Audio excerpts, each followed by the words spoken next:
Most people have been taught to fear bread and rice. The moment belly fat appears, these foods are the first to be blamed, cut, and demonized. You're told that if you want a flat stomach, you must give them up completely. And for a while you obey. You remove bread from your plate. You avoid rice at dinner. You feel disciplined, controlled, even proud. But then something confusing happens. The belly fat doesn't disappear. In many cases, it becomes harder, tighter, and more stubborn than before. This is where frustration turns into self-blame. You assume you're doing something wrong. Maybe you need to eat even less. Maybe you need more cardio. Maybe your body is broken. But here's the truth no one tells you. Your body is not reacting to bread or rice. It's reacting to the signal you're sending by avoiding them. To your biology, cutting carbohydrates doesn't look like discipline. It looks like danger. It looks like famine. And when your body senses famine, it does the exact opposite of what you want.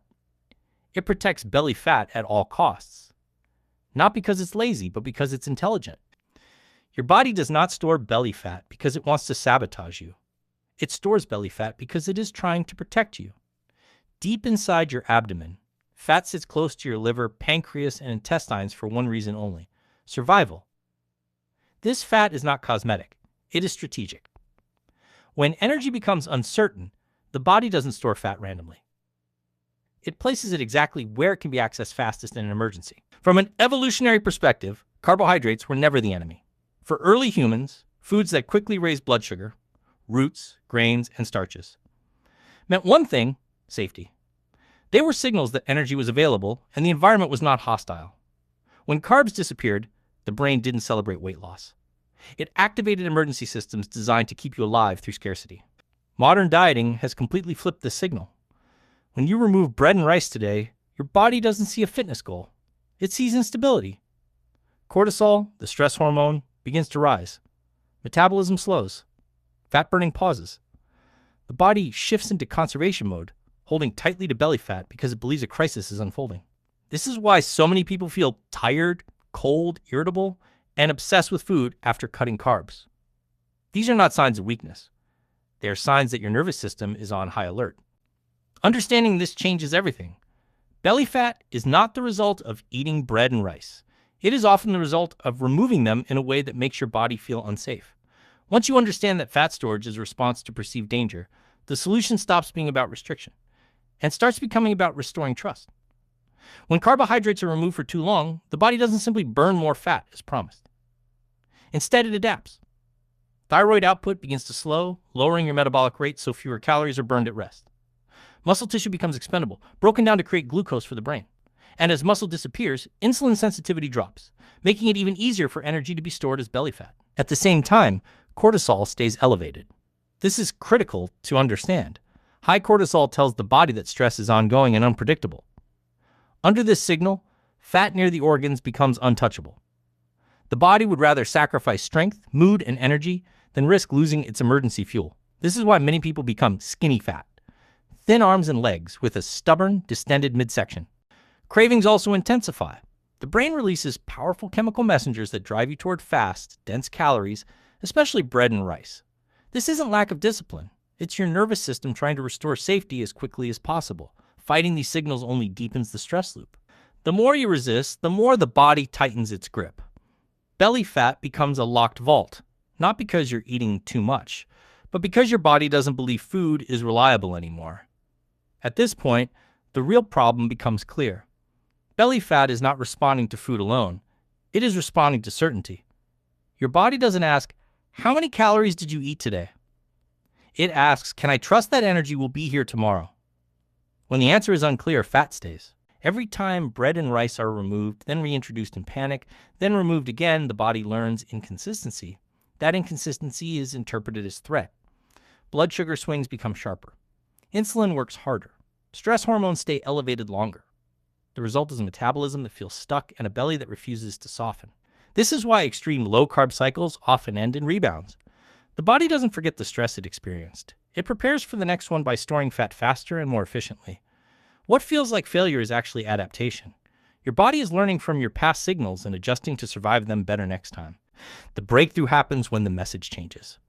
When food becomes predictable, when carbohydrates are reintroduced calmly and consistently, the nervous system begins to relax. Cortisol drops.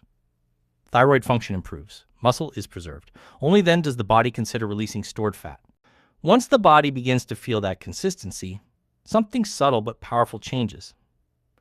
The internal alarm that was constantly scanning for danger starts to quiet down. Blood sugar becomes more stable. Energy stops crashing between meals. Hunger no longer feels urgent or panicked. It becomes calm and predictable. This is not willpower improving. This is biology relaxing. Bread and rice, when eaten without fear, start sending a very different message. Instead of signaling chaos, they signal reliability. They tell the nervous system, fuel is available. You don't need to conserve. Under this signal, cortisol begins to fall, and insulin can finally do its real job, shuttling energy into muscle instead of locking it away in belly fat. As stress hormones decline, the body stops breaking down muscle for survival glucose. Muscle tissue is preserved, metabolism rises, and fat becomes expendable. The belly, which once felt hard and resistant, starts to soften. Not because calories magically changed, but because the context changed. At this stage, the goal is no longer to force fat loss, but to remove the reasons your body is holding on to fat in the first place.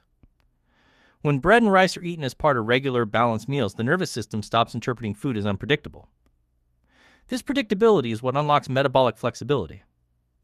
The ability to switch smoothly between burning carbohydrates and burning fat. As metabolic flexibility improves, the body no longer panics when energy fluctuates. It doesn't rush to store every gram of glucose as belly fat. Instead, it uses what it needs and releases what it doesn't. Fat loss becomes gradual, steady, and sustainable, without extreme hunger or exhaustion.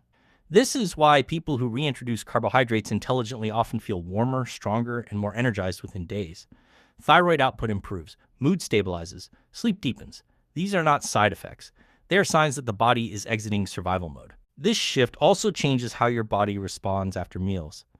Instead of feeling bloated, sluggish, or guilty, digestion becomes smoother and more efficient. The body is no longer rushing to store energy out of fear. Enzymes work properly. Blood sugar rises and falls gently, without sharp spikes or crashes. This calm response is a clear sign that your metabolism is no longer operating under emergency rules. As this calm becomes consistent, the brain updates its expectations. It stops predicting famine. It stops demanding quick comfort foods. Cravings quiet down not because you are resisting them, but because the chemical signals driving them are no longer needed.